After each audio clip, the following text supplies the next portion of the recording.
And one of the things I notice when they kind of using social media is that they're very desperate to sell, sell, sell. And when I read content and other stuff, it's just pure, here's the product, buy it. Or here's the paper, read it now, please retweet. Just the article, just the product, and without actually convincing the person what problem or need it might solve. I would suggest is for selling on social rather than focusing on just kind of selling the product, to show how that product or service can actually solve a need or actually help the person and show it kind of in use. So not directly sell it, but just have presence and show how that product or service could actually solve the need of the consumer. Hello and welcome. And today's topic is what are the most important social media stats and what you can do to leverage them for your business. Today, we've got a real great guest speaker, as always, here on the Laljee Digital Marketing Podcast, where we aim to get industry experts in a particular area. So without further ado, let me introduce you to today's guest. Strategy, market research, email, marketing plan, display ads, PPC, content, social media, social ads, SEO. Welcome to the Laljee Digital Marketing Podcast. Okay, so hello and welcome to today's guest. We have Dr. Wasim Ahmed, who is a senior lecturer in digital business at the Sterling Management School. Hello and welcome, Wasim. Woohoo! Hi guys, nice to see you. It's been a long time. Yeah, no, it's been a while. I think the last time we caught up, we were in, obviously it was pre-COVID, about 3 or 4 years ago in some fancy building in Manchester. I think we initially, actually the first time we met was, I think it was an event by Alex Fenton, I suppose, Dr. Alex Fenton now. Yeah, it was creative entrepreneur, if I remember correctly. Yeah, that's the one, creative entrepreneur. So I was there doing a talk for Alex on social network analysis and how to analyze social media data for research. Obviously, as a marketer, I love my market research. I think the amount of information from data, analytics, the clues lie in. And then when I saw you talk, I was like, this guy's like market research 2.0 or something, because it was like, you really analyzed, I mean, graphs and charts. I think there was like a program, Node Excel you were talking about. And I was like, I've never looked at it like this. I kind of take individual bits of information and try to relate them to business. But you were kind of looking at the whole thing. And I mean, you really enjoy it. I mean, you do some of these things just for fun, because I know, like, I can be watching a football match or I can be watching a TV program and I'll see one of your tweets pop up and you'll be just saying, well, I saw this program and I just thought I'd create this thing. Is it? Yes. You still do stuff like that? Yeah, so we're always doing some exploratory analysis, and a lot of our research is kind of off the back of kind of new trends and current things are happening. So we've been doing some interesting work. Yeah, it's very interesting and it's quite an eye opener for people who've not been used to it. I mean, you're no longer in Sheffield now. You're at the Sterling Management School there, and you're a senior lecturer in digital business. I mean, how are you finding it in Sterling? It's been going good. So before I was moving up, people were scaring us. Oh, Scotland is going to be cold. Be careful, take your coat. But because we're in Sterling, it's actually not that much different to Newcastle. It's actually funny because I was actually going to go to university in Sterling undergraduate. Yeah. I knew it was like number 2 on my list, and I was so close to going there. I think in the end, I was worried about the cold, but most importantly, it was the travel. One thing that I was blown away by was the campus. They told me it's going to be nice, but Yeah. you go, it's really scenic. There's actually mountains on the backdrop. Oh, And wow. it gets rated, I think, one of the most attractive campuses in Europe. It's so big and so much greenland and parks, and it's open to the community as well. It's amazed how nice it is.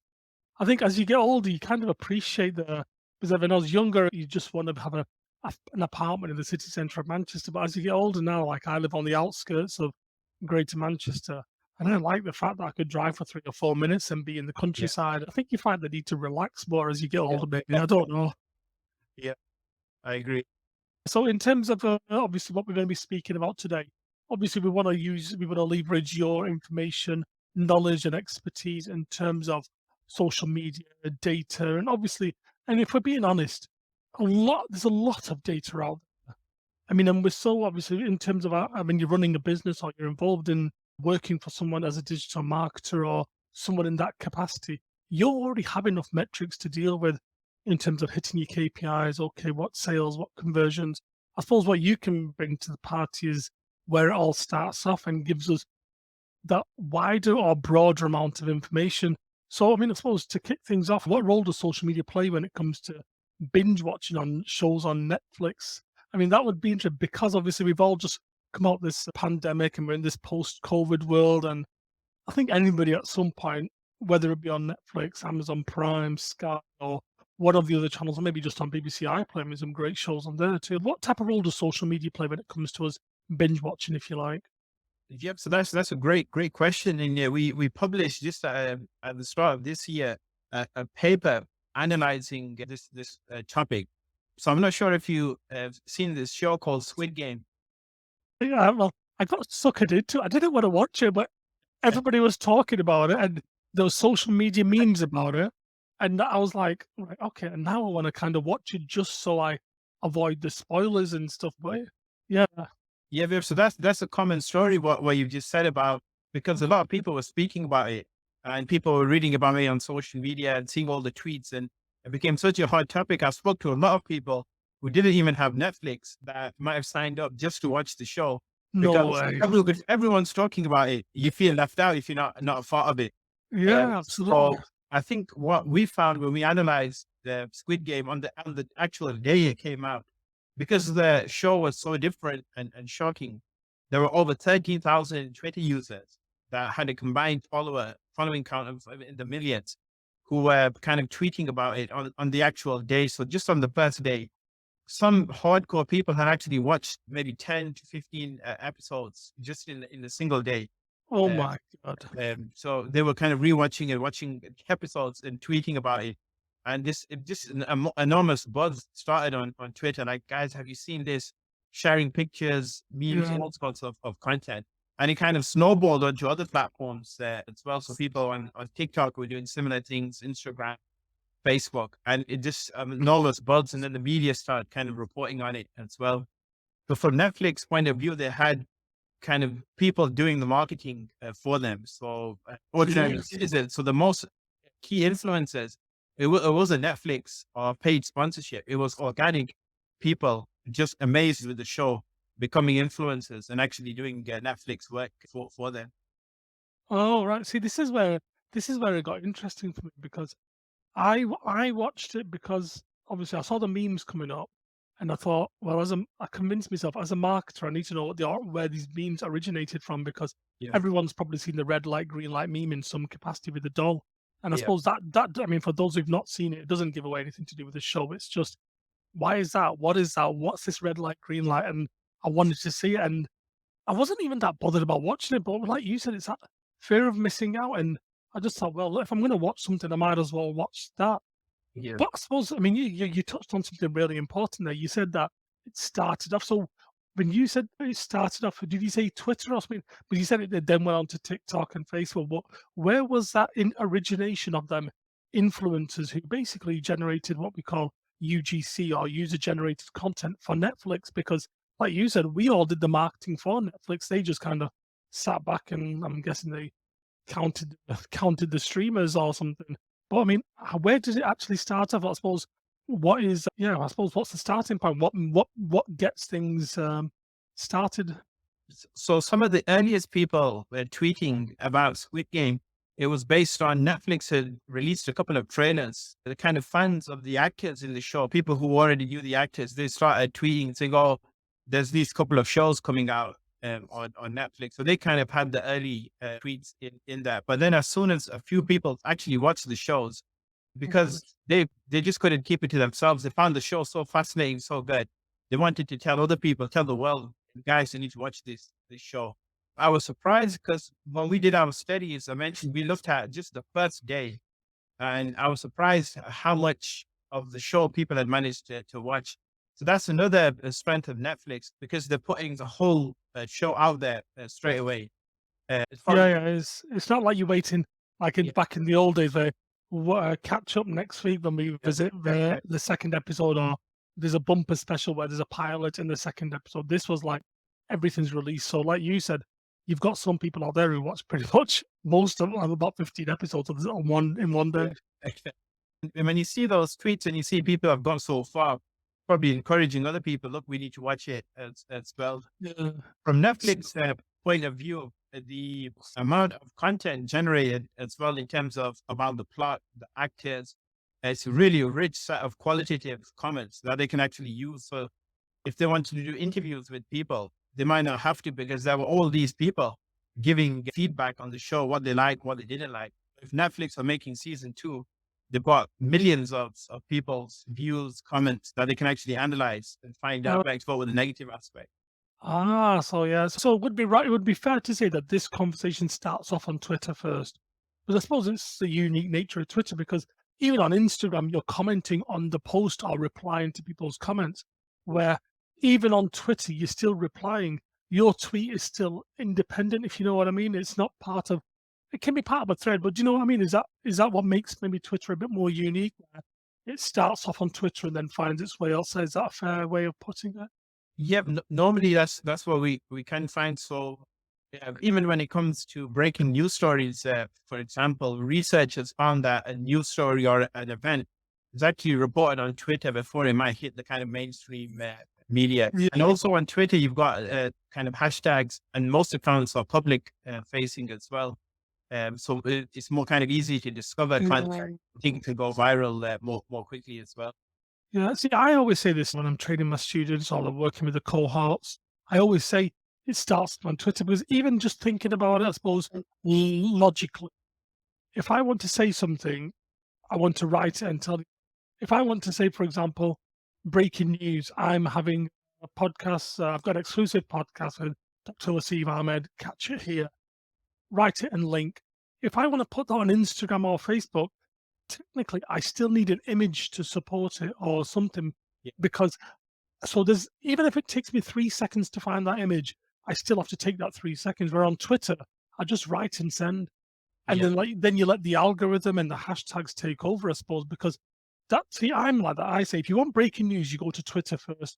And then it becomes more glorified and more visual on the other channels. But Twitter is the first place, isn't it? It's gotta be. Yeah, definitely. It's the place to be for kind of trending topics and see what's happening. A lot of, in some of our other research, we've looked at the potential for newsrooms as well for kind of using Twitter, networking and branding. It's a really powerful piece of kind of social media. Okay. I mean, and you're obviously, for those who are listening, I mean, you're on Twitter as well, aren't you? For those who watch on YouTube, obviously you can see, but if you like, it's at WAS3210. So at WAS3210, if you like. And just going back to the papers also, are your papers on your website? Yeah, definitely. You can go onto my website and if you look for the publication list option, you'll find all the list of the papers. So we try to publish open access as much as possible. So I think at least 90 to 90% will be freely available. So you can actually use them. Yeah. See, this is what I like about obviously people like yourself and people who do the research. You want people to talk about it. So the access of 9 times out of 10, when you read something in the news, when I say newspapers, I mean like the online independent or the Daily Mail or Mirror or whatever it is, there is a source, isn't there? And then it's their interpretation of that source. So when people like yourself have that source freely available, then they can just go there, extract the information, and obviously somewhere in the article, they'll link to your website or wherever it might be. So yeah, for those of you who want to check out the link to, some of the other papers, you just go to wasimahmed.org. So it's wasimahmed.org. And obviously, I'm just saying that for those who are listening straight directly from the podcast. Okay, so I suppose we've got a bit of an idea now in terms of how, I suppose, social media and in particular Twitter can start things. Going on to, I suppose, our next talking point. What can lead to sales and conversions from social media? Because thinking as a business owner, thinking as someone working in digital marketing, or people who are probably listening in today, for us, we need to get results. And then results are usually sales or conversions, whether it be a micro conversion or a macro conversion. We need to show something. Basically, as marketers, we're already under the cosh anyway, because people think we just press buttons and stuff. But I mean, that's a different topic completely. But how do we, well, I suppose from your research and insights, is there anything where you think, right, this is where it starts off and that's what leads to ultimately the conversion? I mean, where does it start from, I suppose? Yep. So that's a good question there. So I can comment on the opposite first. So what would stop you Okay. from any kind of sales and conversions? So before my PhD, I was working, helping SMEs with their kind of social media and even sometimes academics as well. And one of the things I noticed when they kind of using social media is that they're very desperate to sell, sell, sell. And when I read content and other stuff, it's just pure, here's the product, buy it. Or here's the paper, read it now, please retweet just the article, just the product, and without actually convincing the person what problem or need it might solve. And what I would suggest is rather than focusing on just kind of selling the product, to show how that product or service can actually solve a need or actually help the person and show it kind of in use. So not directly sell it, but just have presence and show how that product or service could actually solve the need of the consumer. Okay. So really, I think people have maybe. Well, I suppose everyone at some stage has been guilty of it because at the end of the day, we need to get them sales, and we'll use PPC, search ads, etc., to get those sales. So what you're saying is that it should be what people want on social media is a problem solving first. So what problem are you solving? Is that the kind of direction we want to be going into? Yep. So maybe having a mix of not all the time kind of directly selling and saying, please just buy this product now and it's kind of setting a link to it. Sometimes I see that, look out, new product, buy it now, that kind of stuff. It can be useful, but you can actually show other aspects of it. So show it in use, have the consumer voice inside of the social content, previous customers, what they used it for, how it was beneficial, that kind of stuff, just to kind of contextualize it a bit more. Okay. Regards content and what to put on there, and I suppose we can't really mention content because obviously over the last, I'd probably say over the last 24, well, the last 2 to 3 years, let's say, there has been a shift on social media towards making sure that people are okay. So I suppose Yeah. we're talking about social media, mental health, online abuse, even conspiracy theories, because we've just come out of COVID. And Yeah. obviously, I suppose the debate doesn't still rage on, but at the Yeah. time, there was a big debate. Should you have the vaccination or not? Is Yeah. COVID real or not? Is this or that? I mean, there was so many topics around there. So when it comes to things like, as I mentioned, the mental health, social media, online abuse, the big social media channels, they said they were going to remove likes. And Yeah. the big influencers out there, they're saying, yeah, we'll remove likes as well. So for the average person, it might be 5, 10, 20, 30, maybe a few hundred likes on a particular post. Yeah. But for the big influencers, you're talking hundreds of thousands, potentially millions. Yeah. So they moved towards not saying how many they had. So in terms of social media, mental health, online abuse, conspiracy theories, what would you say about them? Have you got anything that you found or something? Yeah. So that's a good question. So we've been looking at the kind of positive aspects, social media influencers and network analysis, but another side of research, we've also been looking at the dark side of some of these digital technologies. And we did some work looking at mental health and sports athletes specifically. So we published a paper where we found that most of the sports athletes that are on Twitter were receiving some level of abuse directly towards them, to their family and other things. And I remember there was also a social media blackout as well by the English Premier League. And there were kind of different strategies that people were talking about.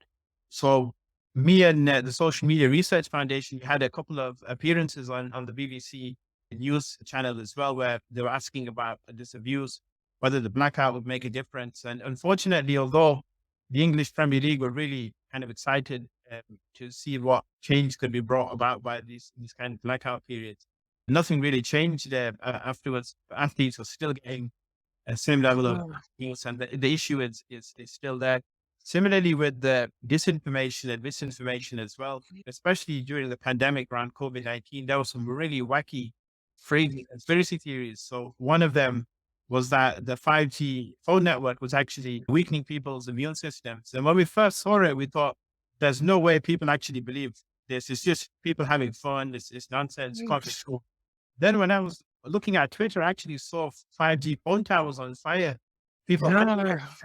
and people getting happy in the comments saying, let's get down the other. Then I was thinking, wait, this isn't a joke. These people actually believe this conspiracy.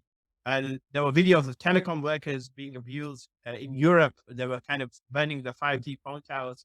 I think it was a hospital, might have been in Birmingham. Their 5G phone tower was vandalized as well. So we did some analysis on this. We tried to find out who was spreading it, why they might be kind of doing it, and trying to inform and educate people. Because there were a couple of people, I think they were jailed as well for this vandalism.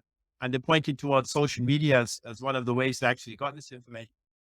Can you tell me, so what actually happens then? Because obviously, I think I remember that the 5G thing, and like you say, I think I thought that as well. I thought, well, this is a bit of a joke, but when some people started burning down towers and, I suppose destroying things and causing damage, I mean, so how are we meant to deal with that? Because I suppose the government can say certain things, but well, the government's always. I mean, if there's a conspiracy thing, the government's never going to agree with it, even if it's true. So I mean, how do you kind of defrag that, or how do you go about doing something about it?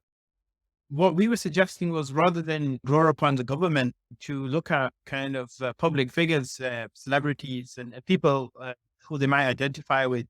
And one parallel example that we found on social media, at least, was I'm not sure if you remember Joe Wicks. He managed to get the whole of the UK exercising, and Yeah, all that's the world, America, and as well people in Australia, all over the world, were actually doing physical activity because of one social media influencer. And if the government did the same initiative, I don't think that people would be like, the government, they're trying to tell us what to do. We're not going to do this exercise. But he made it like fun and interesting, and he was a kind of his own person. So in a similar way, if you've got people kind of spreading information that's correct, that people might identify with, not kind of connected to the government, it might be easier to get the message through. Yeah, I suppose bringing that to business and once again, the work of digital marketing, I suppose it underscores the importance of influencers. Like when I think about an influencer as a marketer, I'm thinking every TV commercial is an influencer. Every brand, your David Beckhams, your Kardashians, all these people, these are products and brands. So now if I see George Clooney, I automatically associate with Nespresso. Yeah. So that's a TV commercial, if you like, or a billboard. But they are still influencing me to buy Nespresso, or they're influencing me to buy Adidas or whatever it might be. So I suppose based on what your research says is that maybe influencer work is really, really big. Because I think for those of you who watch Dragon's Den or are involved in marketing, you would have heard of Stephen Bartlett. And obviously he did well with, or done well, I think that's understatement. He's done fantastically well with what he did on Social Chain and with his, I think his partners at Dominic McGregor. I think basically they did really well, and he understands, or he advocates the use of influencers. So from based on your research as well, I mean, would you say that is the right way to go? Yeah, definitely. If you choose the correct influencer in the right niche, and you hit that right audience, you can kind of unlock a lot of potential. And I've noticed increasingly, I've been following a lot of different YouTubers who do live streams on footballs and other things. And I've noticed over the last few years, brands are actually sponsoring them in the same way that they might do kind of traditional advertising. So in these live streams, they'll just pause, they'll pull out a product or service, show it and say, guys, I've been using this, it's really good. Then they put it to one side or on the screen towards the bottom. You have like a brand kind of flashing through. Each month, these influencers, they're actually bringing together massive audiences, 40, 50,000 people. And brands are kind of getting in front of them. So even SMEs, sometimes some of these smaller influencers could be more cost effective than their traditional advertising. Yeah, see, this is what I mean. I think there's a big opportunity here that not people are missing out on, but maybe need to focus more on. You've mentioned that influencers work in terms of, from the mental health point of view, the abuse that we talked about in terms of conspiracy theories. So influencers do work, but it's a case of getting the right one. We work with a certain amount of influencers, and they'll say, okay, Kaz, I've got 100,000 followers. I'd love to work with one of your brands, etc., etc. Obviously, you have to be careful from the charlatans, from the people who are influencers, because someone might have 100,000 followers, but if I'm promoting a restaurant in London or a restaurant in Manchester, that person needs to have a target audience in that particular area. So I think the software that we use, so out of those 100,000, if only 25 are based in Manchester and all the rest are in the Far East or in the subcontinent across the globe, then it's no use. So you have to pick your influencer correctly. I mean, there's no point getting a really big American influencer who doesn't have the impact that somebody else would have in this country. Definitely. And another thing to make sure when you're working with influencers is to make sure people are active on those platforms and they're kind of engaging as well. Okay, so to sticking on the business theme, in terms of the businesses themselves and people who work for businesses, where can businesses get the most from social media? I mean, like, what can these businesses do to leverage social media in the right way? All of us probably know 5 and 8 big social media channels, but in actual fact, there's probably about 30 odd social media channels that are still considered high enough to have a big presence, even those ones that aren't considered social media networks like your Reddits and your online article platforms. They're not quite social media, but they are influencers. They are influencing people to make decisions. So where can businesses get started? What would be your thoughts or advice on that? For the small and medium enterprises and kind of upcoming businesses, I would say the first thing is just to pick as a couple of social media platforms that you might be comfortable with, you might have used it in the past. And first, just to have presence on those platforms, because there's still businesses and SMEs that just don't even have basic presence. So if people want to search online or even just find you and send you a message. Even today, if I'm wanting to work with a business, sometimes I check they're not on Facebook, they're not on Twitter. Then I look at a competitor. They're on those platforms. It's easier to contact them as well. So first, just to have the presence on those platforms. And secondly, to focus on maybe developing organic. Twitter is really good for that. So in the past, when I was working with SMEs, we could actually use different hashtags and different techniques to get in front of audiences and not actually have to pay high fees for kind of advertise. Yeah, from my experience years ago, I used to be really into this Holby City program, like the Casualty spin-off. Yeah. So I used to watch it, but we used to have like a little group of us who watched it on Twitter. We'd watch it live on TV and then we'd comment on Twitter and it'd be like hashtag Holby City. But you knew that everyone watching the show would be hashtagging Holby City, who are in that particular clique, if you like, or that group. But in the same way, if I was selling some Holby City t-shirts or something, I could also join the conversation that way. So I'm kind of using the hashtags to my benefit and saying, well, okay, if I want to get in front of the audience that's watching Holby City, I should use that hashtag. And then once I've done that, I can make some sort of create an engagement. I mean, I'm not saying you'd go straight in there if you've never used it, never watched the show, and just to hashtag Holby City buy my t-shirt. I think you need to create an engagement first. And another thing just to mention is if you think of academics and the academic field in general, so we don't have any budget to do any paid marketing or anything like that. So we've found a big hole. You find the most academics who are active on Twitter because we can share articles, we can spread this information, we can get hundreds of retweets, likes. Yeah. We're not actually spending any money. We're just putting our content that's investing our time, and a lot of academics get good rewards. And research has even found correlations between kind of citations, talk invites, collaborations, just by using these platforms. Yeah, and the good thing about Twitter is that it is public, isn't it? Yeah. I mean, unless you've gone really over the top on your settings and you don't want to speak to anybody, you can have a really, really good environment on Twitter. And I don't have to be following the person. I don't have to kind of engage with the person. I can just kind of click on the link and find what I'm looking for. Now you've got this opportunity just to spread this information far and wide and let people read it. And I think from what you've just said, that people who do that, they get more interactions and more people viewing their study and paperwork. Yep, definitely. And I've had many successes because using social media and Twitter, but probably the coolest thing that happened is I actually got invited on expenses paid trip to South Africa for 1 week, Devon. And I found out afterwards that they actually found me because I actually tweeted my PhD thesis just on Twitter. Someone was following me, saw it, spoke to the department. And a few months later, they flew me over to the department. I stayed for a week in one of the fanciest hotels in Devon. They put me on like the 9th floor. I could see the coast. It was amazing. Wow. All because of a single tweet. You've done a lot of international talks, haven't you?